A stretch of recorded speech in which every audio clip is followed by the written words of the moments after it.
Welcome to your October 2nd, 2021 weekly weather update for the Public Lands Council, being brought to you by Ag Risk Advisors. See more at agriskadvisors.com, and also brought to you by WSR Insurance Services Incorporated.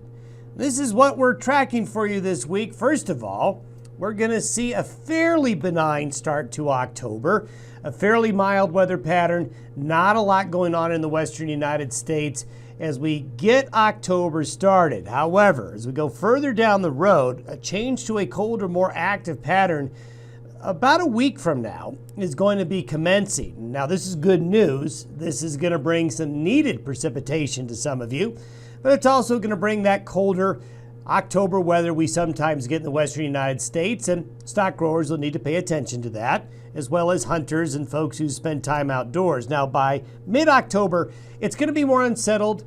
That means cooler. That means also better chances for some precipitation. So although October starts off pretty mild, the middle to the end of the month will be colder. Now, let's take a look over the past week. In the past week, we have seen some moisture, some of it pretty good. Look at the Pacific Northwest and into some parts of the Northern Rockies. Some really good precipitation over the last 7 days. And then across Arizona, New Mexico, parts of Utah and Colorado, some really needed precipitation came. And that was really good to see. This is something that we did not have at all last September.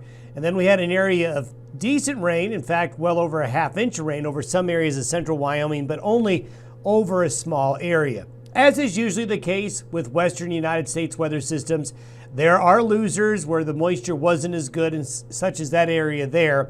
But good for you for folks in this area here and across the Pacific Northwest. And I do think this is a little bit of a trend towards the middle of October to where precipitation gets better. If we were to look at the precipitation anomaly, which means over the past week, was it above normal precipitation or below normal precipitation? And the green and the blue areas show where the moisture was above average. So that's where you gain ground. If you get above average precipitation over a certain period of time, that's where you might be able to eat into that drought a little bit. So we've got some patches of green there, but also the brown showing where there was a moisture deficit over the past week, as we highlighted in that area earlier. But the Pacific Northwest and parts of the central and southern Rockies definitely doing better. Also, this area here, in a couple of days ahead, we'll be picking up some rainfall to help out there as well.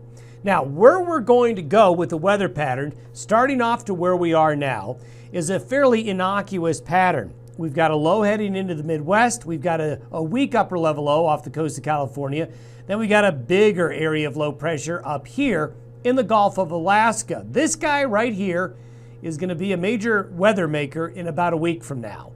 That is something that we're going to watch, as it's going to want to head this way. However, before that system gets here, the general jet stream flow is west to east across North America. And when that happens, that generally leads to a mild, fairly benign weather pattern. However, if we were to go out a little bit further, this is where things begin to change. That storm system that right now is up in the Gulf of Alaska makes its move. This map I'm showing you is by next Friday and Saturday. So just off the coast of Washington and Oregon, we have a pretty deep low, some good amounts of cold air coming in behind it, and we're going to see rain break out across the Pacific Northwest, Central and Northern California. Then eventually it's going to move into the Northern Rockies. And it's going to be cold enough that some of that is going to be snow. So while the short term, not a lot's happening, we do see later next week a much more busy weather pattern. And when we speak to you again with our next Saturday update, we'll kind of take a look to see what is unfolding, as well as what may happen during the second half of October. As we take a look at the potential precipitation with this next incoming storm, you can see the Pacific Northwest does very well. Anywhere you see yellow and orange, you're talking about yellows being about an inch of water. The orange colors, you're talking 1.5 inches to 2 inches or more, as the blue colors are about 1/2 to 3/4 of an inch, and the green, that's lighter amounts of moisture, about up to 1/4 of an inch or so. So anytime you see oranges or reds or yellows, you're going to do pretty good. So this system coming in could be a good moisture producer for parts of the northern and central Rockies, the Pacific Northwest, even potentially the Sierra Nevada of California, and look at central Nevada here, as well as southwestern Idaho and Utah. There could be some nice fall moisture coming in with this system. You do get snow and rain shadows, though, east of the Cascades, and that's a bit of a concern for eastern Washington and eastern Oregon.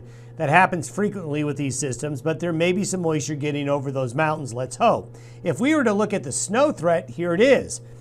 You see that the higher mountains of the Pacific Northwest and the Central and Northern Rockies could be looking at accumulating snow. Mostly this would be a mountain event, but snow levels will drop as low as they've been all season, especially back here, as that colder air with the system digs on in. So we've got some weather coming, folks, and if we were to take a look at the new 30-day outlook, some encouraging looks here that what we see.